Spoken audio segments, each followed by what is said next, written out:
Hello everyone, good afternoon. We are going to present our final project of project planning and follow-up. My team is confirmed by Lorena Vega, Michelle Medina, Rafael Terrones, Rafael Castrellón, and me, Manuel Serra.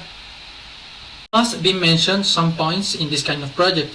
The first one, it will be the product that the company wants to sell. In this case, the main product that the company, as the name of the company, is chanclas.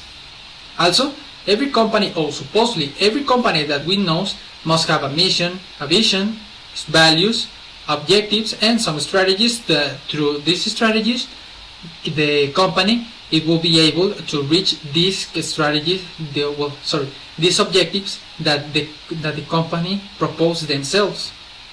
As a mission, the company are a modern company focused in the principal need of the human being, and also the food that it's the comfort to put in action each daily activity, taking into account also the style, because people nowadays wants to not only cover one necessity. The people nowadays wants to cover this necessity and looks cool, pretty cool. So the company wants to cover these 2 points with their chanclas. Also, as a vision, the company wants to become a corporation trained to bring innovation, creation, and comfort, achieving the maximum performance with each product that they launch to the market. Also, as a values, they work in the transparency, punctuality, excellence, responsibility, passion, and loyalty. Hi there, now we're going to talk about another concepts that are very important for you to know. We already talked about the mission, vision, and the values, but right now we're going to see the general objectives. Why are they important? Well, basically because they are the ones that will tell us what we want to do and how will we do it, in this case, through the strategies. And a good example of a general objective will be to increase the market share. Why this? Because at the end we want to cover more market literally, and that way we want to get more clients and to be in there besides the competition. So that is a good general objective, because there is literally very general, very ample. And besides that, you gotta take into account as well the strategies. The strategies are literally how you will do it, how you will get there. In this case, a good example of a strategy will be to create an advertising campaign in social media. In this case, as I told you before, probably you want to get as a general objective to increase the market share. How will you do it? Well, basically with that strategy, and that way probably you will be into the digital market with the clients that are in there, probably a young market, but that's the way as you will get in there. And another example of an strategy will be to buy machinery. How will you get more market share without the machinery to operate your products, to create them? It is very important as well, so that's a good strategy in order to get your general objective. And finally, another point besides the general objective and the strategy will be your goals. You will not do any of that without a goal. You need to be clear with yourself and to set your own goals, and to say, for example, to be leader of the company in 4 ways that it's what we dedicate to in Durango. For example, in that case, you are setting your goal to yourself, your goal to the people who work with you, with your resources, using besides the resources using the money, and basically all what you have new from you. So basically those are the 3 points that you gotta take into account in an organizational plan. Hello, we're going to talk about the critical route, or the CPM, whatever you're going to call it. Basically, as the name says, we're going to make a route. We're going to track it from the activities that are less important to the most important. In this type of routes, it's using on project management strategies, business, companies, enterprises. It can be on your own business. But usually we do it to make a process of things that we have to do in the company to make it a thing more successful or more fastest. In some cases, we have a lot of activities that we have to do in 1 week, but we have to do the most important and make the less important the final. But it can be the opposite way. So in this critical route, we make out a good plan so we can do it more successfully and most important things. A good example is, in this case, the critical route is based on the PERT, one of my classmates will explain the PERT. It's some activities that we enlist some from order to A to Z. In this case, I think it's from A to E or to H. And we put the activities that we have to do. In this case, we're performing a company that is of shoes. In Mexico, we call it chanclas. It's this type of sandals we use on the beach, but we're going to perform it. Now, we have the activities that we're going to do. We have the presiding that we have to do, in this case, letters, and we have the time, the hours it's going to take in each process to do it. In this case, and the example can be contact suppliers of chanclas to ask how many orders we have to eat. The time of this activity will take along of 5 hours, and it continues. All the activities have 10 hours, 4 hours, 3 hours, 2 hours. And we have this information, we put it on a critical route. We actually draw a little circle with the point start. After that, we point another letters like A to E. In each letter will be the activity. In this case, letter A is the activity of the first thing I already mentioned, is contact suppliers of chanclas. And we put a sequencing route on each letter. And in each letter, we're going to add a grip. A grade, we're going to put the hours it's going to take. We're going to add the hours it's going to take on the other process of the letter. And we're going to add it in all and get a summary of it. Then after that, we have the summary of all the activities and hours it's going to take. We're going to track a route on this drawing thing. And we're going to put the emergency or the most important thing that we have to do so the process can be very fast and can be successfully. Let's talk about the PERT method. PERT stands for Program, Evaluation, and Review Technique. We need this, and it's important for us because we can see the activities that we have and the relations they have one to another. So we can determine what it's called a critical path. A critical path includes the most important or critical activities, so we can continue with the project.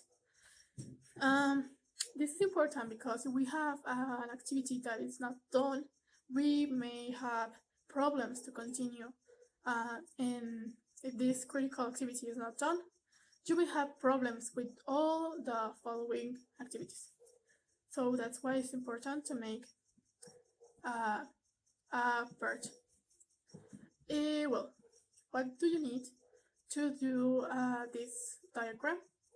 First, you need your activities, like a list of your activities.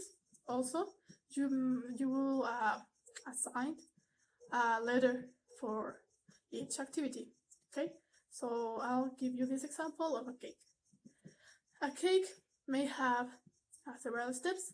We will call A to the process to do the mixture. Then B we will call to the baking process. Then C to the decoration process. So we will have these 3 letters, just as an example. A PERT usually has more steps, but also you can have like too much steps or activities. You may have like around 20, less than 30. Okay, so we will continue with these 3 activities. So, okay, first we have A, then B, then C. To start with the C activity, which is decorate a cake, we should have first a cake that is baked, right? So for C, we will have A and B as previous activities. Okay, so that's what you do with your activities. You have to put the steps that you need to complete this activity. Okay, once this is done, you also will need the time you need. Well, now I'm going to explain the Gantt chart. This one is pretty easy to understand. We have a certain amount of time and divided in weeks and divided in planes. We have from A to H as plans and from 1 to 16. Yeah? So now, the first plan, plan A, goes from week 1 to week 5. And at the same time, we have the plan B, that is from week 1 to the 10th. This Gantt graphic helps us to know when are we going to work in certain planes, and in order to have order in what are we doing with our business plan or with an office. It helps us in different ways. Even it helps us to know in a personal way to what it's going to have according for the day. For example, if the day has for you as at work, if you have 12 hours, well, you can know like, well, from 1 to 5 I'm gonna do this, and then I'm gonna do from 5:30 to 6 I'm gonna eat. It's pretty easy to understand. And also the way that it's showed, it really helps us, and it's really easy to understand. Even if you don't know what the whole plan is, you can understand it. And yeah, well, that's it about the graphic end. Now you can see that it's divided in different sections that are related, but at the same time are independent, just because we need to do it in a progressive way. And that's all for my part. So to finish, we have the balance scorecard, which is a performance metric used to identify, improve, and control a business' various functions and resulting outcomes.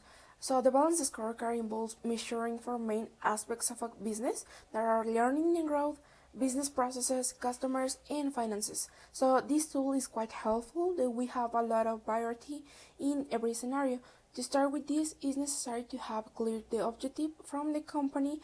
That's why we used the mission and vision as a guide to create some other objectives. These are always important for customers. So having these or strategic objectives are the growth in the market, production increase, and operational advances. But now, how are we going to create or to achieve this in such a way that at the end of the day, it can generate more income for the company? Well, starting with the capacity, we're going to improve the methods to introduce new technology and also to acquire new machinery, which is going to improve our process of production and the quality, and as a result, the customer will have a better experience. And we are going to create loyal customers and also to decrease our production cost. As in every company, we often need to review or to measure the results. That's why we will have different metrics. Let's say an example. For the organizational capacity, we need to check the quantity of units that are produced in a certain period of time. For processes, we need to check the efficiency and efficacy of every employee. And for customers, we need to know or get closer with them to know about their purchases they did with us. And for finances, the sales or incomes we have every month. It's something easy to do and easy to understand once you start to get organized with all of your processes.